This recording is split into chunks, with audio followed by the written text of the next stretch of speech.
He laughed at my dreams in a Texas hallway. Now I'm the CEO holding his fate. The girl he broke. The first time Daniel Mercer made me cry, we were 13. It was in the hallway of Westlake Middle School in Austin, Texas. My science project, something I had worked on for weeks, was lying shattered on the floor. He had accidentally knocked it down. Antonia thinks she's going to be some big inventor. He laughed loudly so everyone could hear. You? Please. The hallway echoed with laughter. I remember the heat in my cheeks, the tremble in my hands, the way my throat tightened so hard I couldn't even defend myself. But the worst part wasn't the broken project. It was when he leaned close and whispered, "You'll always be small." I believed him. For years. I stopped raising my hand, stopped joining competitions, stopped saying my dreams out loud. He didn't just bully me. He shrank me. And he never once looked back. But here's the thing about broken girls. Sometimes they rebuild in silence. And sometimes the universe has a very long memory. I didn't know it then. But one day, Daniel Mercer would walk into a glass building in downtown Seattle and realize the girl he tried to erase was the one signing his paycheck. And that day would taste like justice. Before I continue, please subscribe to my channel to see more interesting stories. Thank you. The dream I hid. By high school, Daniel had evolved. He wasn't just a bully anymore. He was popular. Quarterback. Student council president. Golden boy. And I was invisible. One afternoon in English class, we were asked to share our future plans. When it was my turn, my voice shook. I want to build tech that changes how small businesses operate, I said softly. Daniel smirked. Oh yeah? You can't even speak without stuttering. The class laughed again. He didn't just humiliate me. He branded me. From that day forward, anytime I tried to speak confidently, I heard his voice in my head. You're small. You'll never lead. By senior year, he got accepted into a business program in Colorado. I got into the University of Washington for computer science. We didn't speak at graduation. He didn't even look at me.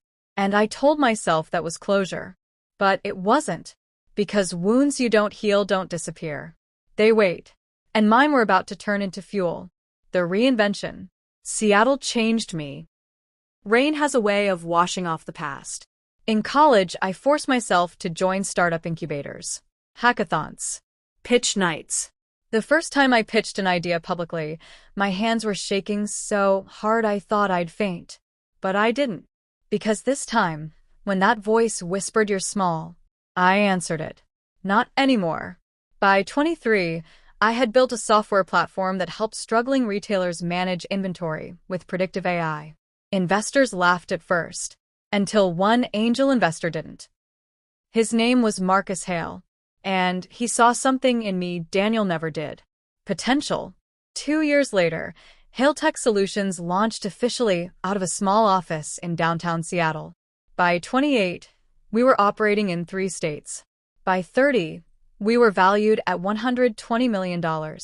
And every time I signed a new contract, I remembered that hallway in Texas. Not with bitterness, with fire. But life wasn't done weaving its story. Because success doesn't just attract opportunity. It attracts ghosts. And mine was about to send me a resume. The name on the application. It was an ordinary Tuesday. I was reviewing executive-level applicants for our new operations director position in Denver. My assistant slid a folder across my desk. Strong background. MBA. Corporate experience, she said. I opened it casually. Then froze. Daniel Mercer. The same confident smile in his LinkedIn photo. Older. Slightly worn. But unmistakable. My chest tightened. I hadn't thought about him in years. Until now. I skimmed the resume. Laid off from his previous company. Performance restructuring. Desperate enough to apply to Hale Tech. Desperate enough to work for me. I could have tossed the application. Could have rejected it instantly. But something inside me didn't want avoidance. It wanted confrontation. Not revenge. Not yet. Truth. So, I did something unexpected. I scheduled the interview. And when he walked into our Denver office a week later, confident but unaware, He didn't recognize me. but I recognized everything. His posture. His arrogance. His assumption that he belonged in every room. He smiled and extended his hand. Daniel Mercer. And I shook it. Antonia Lakers. I watched the moment it clicked. The flicker in his eyes. Recognition. And fear. The interview. The room felt smaller than it was. Floor-to-ceiling windows overlooking downtown Denver. Snow dusting the Rockies in the distance. Daniel sat across from me. Suddenly less confident. You look different, he said awkwardly. I grew, I replied calmly. He cleared his throat. So, you're the CEO? Yes. The silence stretched. I could see him calculating, rewriting history in his head. I always knew you were smart, he said quickly. Middle school was kids being kids. Kids being kids. I almost laughed. You told me I'd always be small, I said evenly. His face flushed. I was immature. And now? He hesitated. Now I need this job. There it was. Raw. Honest. Power had shifted. Completely. I could destroy him with a single sentence. But revenge isn't powerful when it's impulsive. It's powerful when it's earned.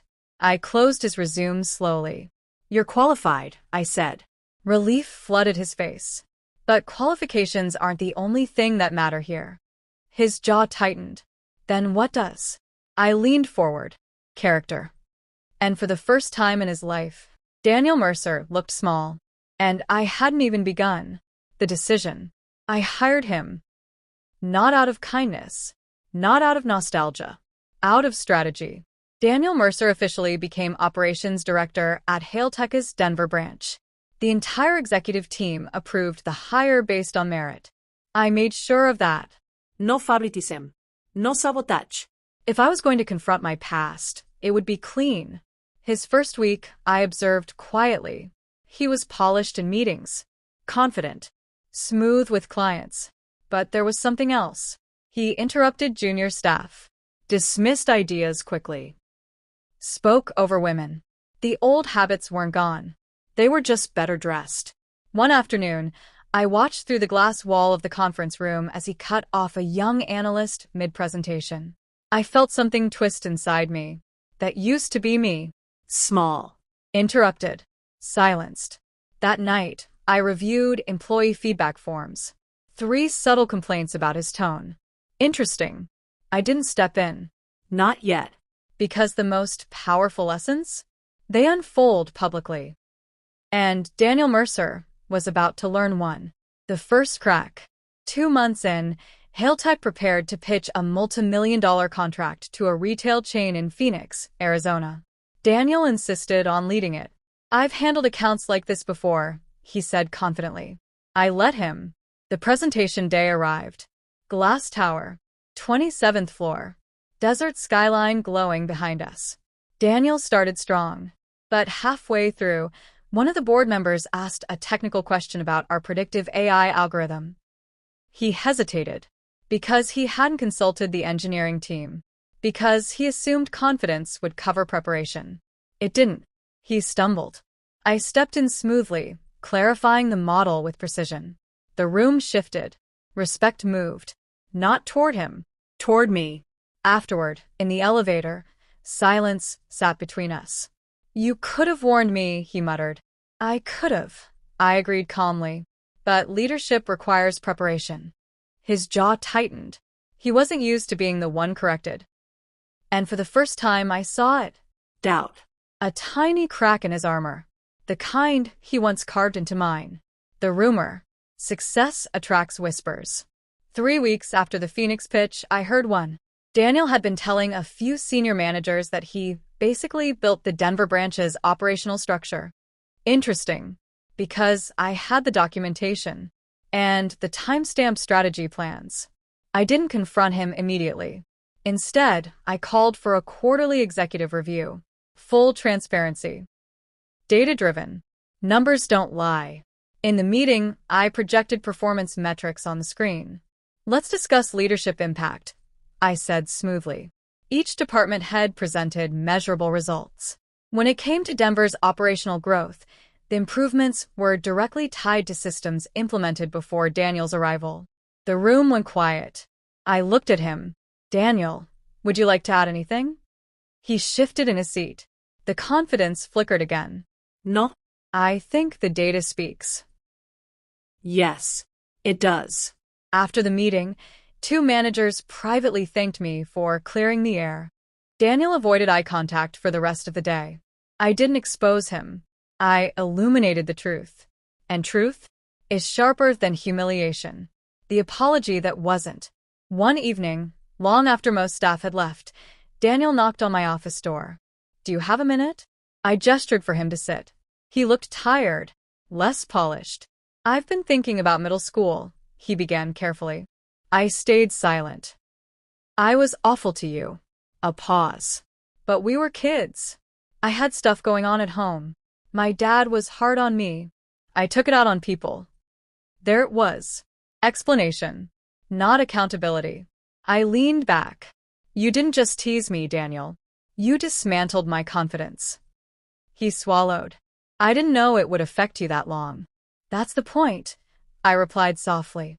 You didn't care enough to know. Silence filled the room.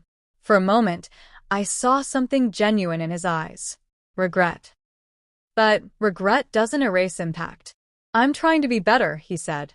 I studied him carefully. Then be better, I answered. No forgiveness. No punishment.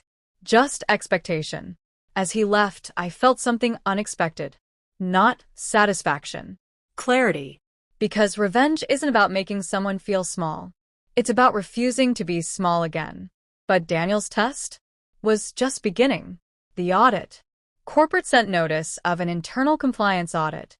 Random selection. Or so they said. Every branch would be evaluated, including Denver. Daniel panicked. I didn't, because my systems were clean. But leadership? Leadership leaves fingerprints. During the audit review, discrepancies surfaced. Minor, but repeated. Deadlines missed. Vendor communication lapses. Overconfidence without documentation. Patterns. The auditors weren't cruel. They were thorough. At the closing meeting, the head auditor said, operational leadership needs tightening. Eyes shifted toward Daniel. Not dramatically, but noticeably. Afterward, he approached me. They're overanalyzing, he insisted. Are they? I asked calmly. His breathing quickened. This could affect my position. I held his gaze. Leadership isn't about titles, Daniel. It's about responsibility. For the first time since I'd known him, he looked afraid. And suddenly I realized something powerful. The universe wasn't asking me to destroy him. It was asking me one question. What kind of leader would I become? Because the final decision about Daniel Mercer's fate was getting closer, and it would define more than just him. The email. It came at 6:42 a.m. Subject line, urgent, client concern, New York account. I opened it before my first sip of coffee. One of our largest retail partners in Manhattan had reported miscommunication from Denver operations. Delivery delays. Incorrect forecasting adjustments. The email thread was long, and Daniel's name was on it. I didn't react immediately. Instead, I called for a live review meeting. When we joined the call with the New York executives, I let Daniel explain. He stumbled, blamed system lags, blamed cross-department overlap. But I knew the systems. They were airtight. After the call ended, I looked at him carefully. You didn't consult analytics before adjusting projections. It was a judgment call, he replied. Based on what? He didn't answer. And in that silence, something settled in me. This wasn't middle school. This wasn't hallway cruelty. This was real responsibility, real consequences. And he wasn't rising to it. For the first time, I began drafting something quietly in my mind. A decision. But I wasn't ready to execute it. Not yet. The truth about Colorado. That afternoon, HR forwarded me something unexpected. A performance summary from Daniel's previous company in Denver, Colorado. He hadn't been laid off due to restructuring.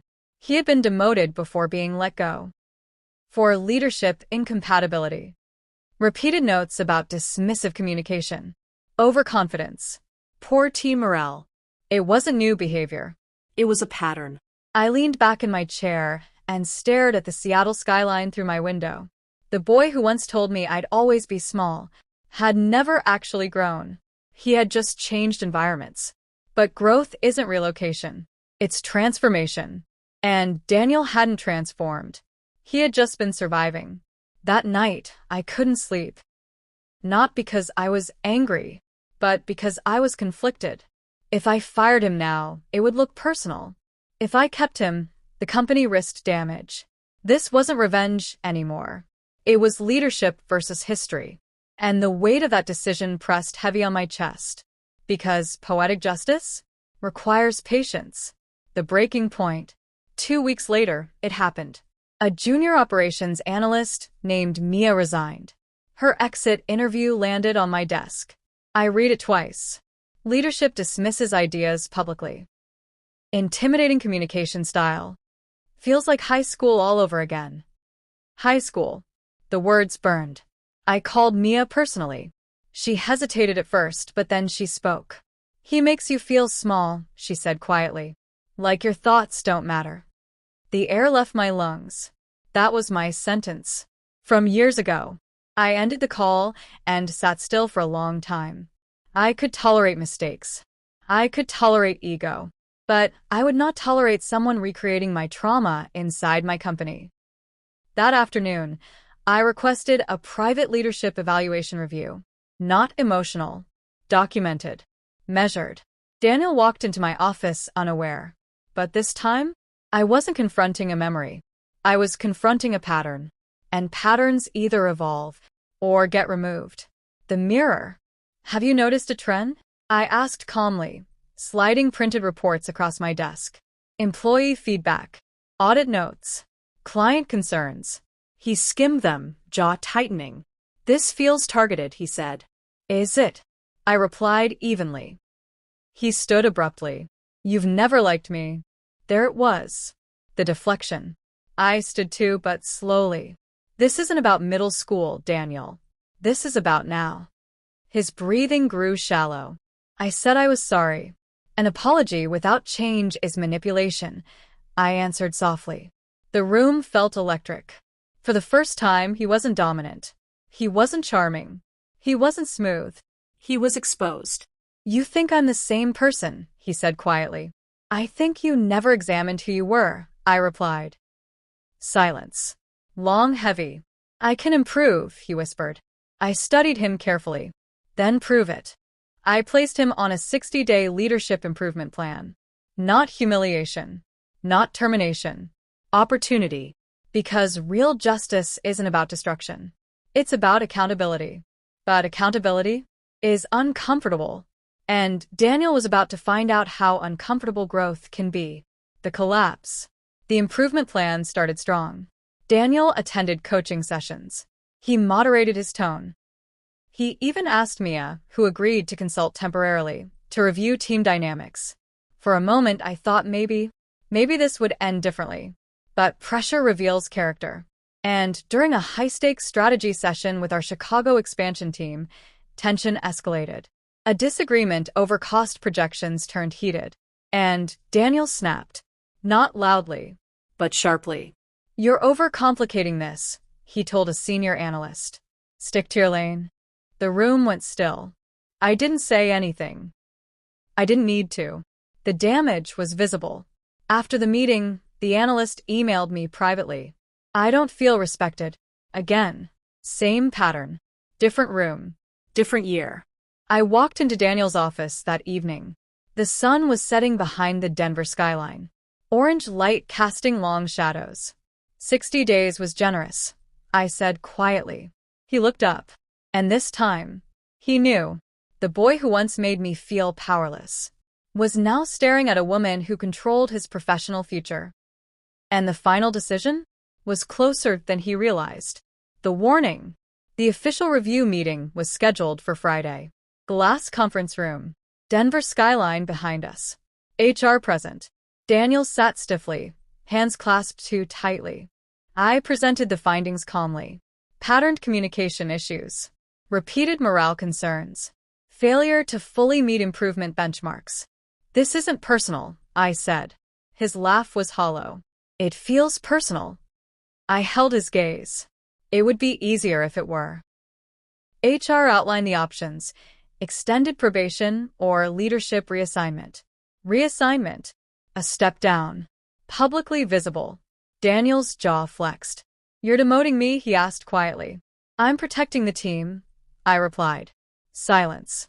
Years ago, he made me feel small in front of a hallway full of people. Now he was facing consequences in front of executives. But I didn't feel triumphant. I felt steady. Because this wasn't revenge. This was alignment. He requested 24 hours to respond. I granted it.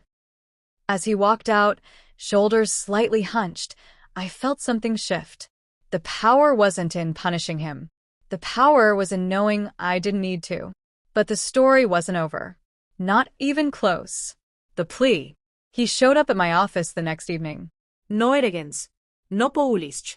Just Daniel. I can't take the demotion, he said bluntly. Why? I asked. My mortgage.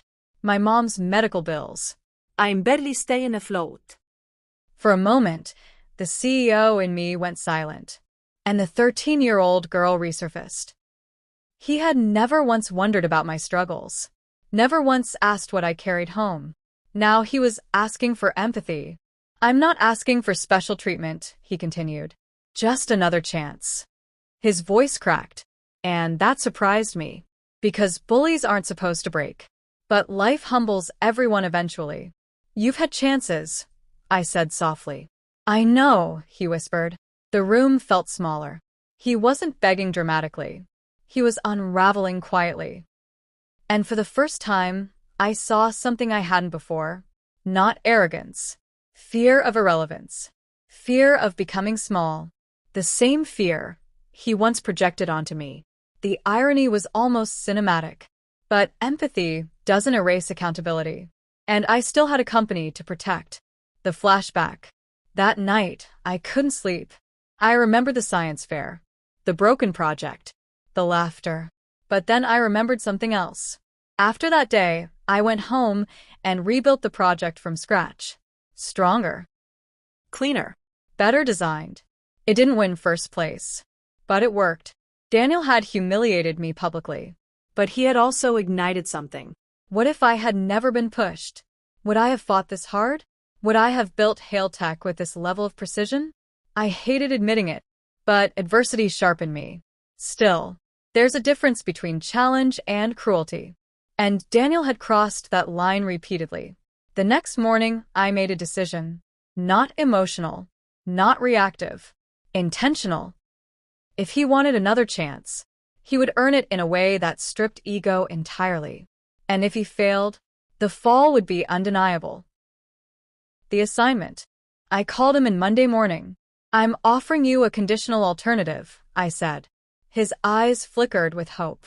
You will step down voluntarily from operations director. You'll take a temporary role leading internal culture reform across all branches. His brow furrowed. That's HR adjacent. Yes. Lower visibility. Lower authority. High accountability. You'll rebuild morale. I continued. You'll attend every team meeting. Listen more than you speak. Document measurable change. And if I succeed, he asked cautiously, your leadership path can be reconsidered. And if he failed? I didn't need to say it. This wasn't humiliation. It was transformation or exit. He nodded slowly. I'll do it. For the first time in our entire history. He wasn't trying to dominate the room. He was trying to deserve it. But change isn't proven in words. It's proven in repetition. And repetition takes time. The shift. Months passed. And something unexpected happened. Daniel changed. Not dramatically. Not overnight. But consistently. He stopped interrupting. Started crediting junior analysts publicly. Initiated Anonymous Feedback Forum. I watched quietly. One afternoon in Seattle headquarters, I overheard him tell a new intern. Your idea matters. Don't shrink it. The words hit me like lightning. Don't shrink it. He had once shrunk mine. Now he was protecting someone else's. Later that week, company morale metrics rose for the first time in Denver since his arrival. HR reports improved. Exit rates slowed. I called him into my office again. This time, he stood straighter. Not arrogant. Grounded. I didn't realize how much damage I'd been repeating, he admitted. I thought confidence meant dominance. And now? I asked. Now I know it means responsibility. For the first time in years, I felt something close to closure. But the final decision about his future wouldn't just affect him. It would define the leader I chose to be. And the real payoff was still waiting. The board vote. 6 months after Daniel stepped down, Hailtech's board convened in New York City. Penthouse conference room. Manhattan skyline glittering behind glass. On the agenda, expansion, leadership restructuring, and Denver's permanent director appointment. Daniel had completed the culture reform assignment successfully. Morale metrics had increased 34%. Employee retention was at its highest in 2 years. He had done the work. The board members reviewed reports. Then one of them asked me directly, Antonia, do you believe Daniel Mercer is ready for leadership again? Every eye turned to me. This was it. The girl from Texas.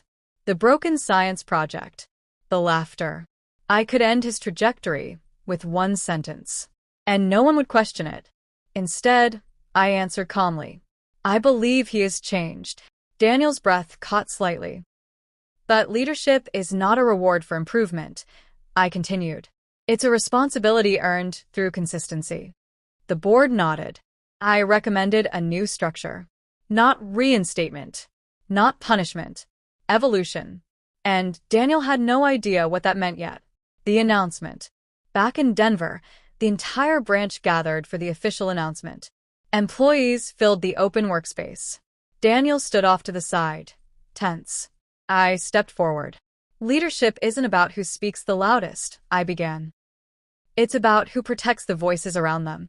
I saw Daniel swallow. Over the past months, Denver has shown measurable cultural growth. Applause rippled softly. Because of that, we are restructuring the branch model. Pause. Denver will now operate under a collaborative leadership system. Murmurs spread. And Daniel Mercer will serve as Director of People and Operational Integrity, reporting directly to me. Not above others. Not unchecked. Accountable. Visible. Measured. It was not a demotion. But it wasn't blind promotion either. It was responsibility with oversight. The room applauded. And for the first time, Daniel didn't look powerful. He looked humbled, grateful, grounded. But the real moment was still coming. The hallway. A month later, I was invited to speak at Westlake Middle School in Austin. Full circle. The same hallways. Different version of me.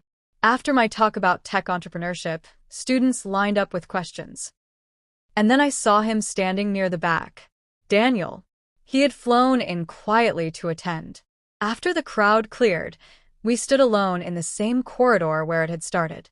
You planned this? He asked softly. No, I said. Life did. The lockers were newer now, but I could still see 13-year-old me kneeling over broken pieces. I'm sorry, he said again. This time, it wasn't offensive. It wasn't strategic. It was simple. I know, I replied. And I meant it. Because forgiveness isn't forgetting. It's releasing. I used to think making you small made me bigger, he admitted. I looked him in the eye. You were wrong. He nodded. Yes, I was. And in that hallway, I realized something. I had already won. Years ago, when I refused to stay small. The offer. 3 weeks later, another twist arrived. A global tech firm in San Francisco approached Hailtech with an acquisition offer. Massive. Life-changing. The deal would require executive restructuring. And Daniel's role would likely be dissolved under corporate integration. He came to my office immediately after hearing the news. If this goes through, I'm out, he said quietly. Yes, I answered honestly. He didn't argue, didn't beg, just nodded slowly. I'll understand, he said. You don't owe me anything. And that right there, that acceptance, proved more growth than any performance report ever could. Because the old Daniel would have demanded, manipulated, blamed. This one accepted consequences. The board approved negotiations. And I had the final signature, the ultimate power. Fire him permanently or choose something else. The final payoff. The acquisition closed. Press releases. Headlines. Interviews. Hailtech became a national powerhouse. And I became one of the youngest female tech CEOs in the country. But during restructuring negotiations, I inserted one clause. Denver would remain semi-autonomous for 3 years. Under one condition. Leadership must continue cultural accountability oversight, led by Daniel Mercer, not because he needed saving, but because transformation deserved opportunity. When I informed him, he stared at me in disbelief. You're keeping me? He asked. I'm keeping the man you chose to become, I corrected gently. His eyes filled, and suddenly I remembered that hallway, the laughter, the humiliation, the voice that told me I would always be small. Now he stood in my glass office in Seattle, as my subordinate, as my employee, as a man shaped by the consequences of his own behavior, not destroyed, Refined. and that was the real revenge. Not firing him, not humiliating him, but becoming so powerful, so grounded, so undeniable, that his opinion of me became irrelevant. Years ago, he laughed at my dream. Now he protects the dreams of others under my leadership. Poetic justice isn't loud. It's earned. And the girl he tried to shrink built an empire he now helps sustain. I was never small. I was becoming. And that is the kind of victory that goes viral. Thank you for listening to my story. Please don't forget to like, subscribe, and share my videos. Thank you.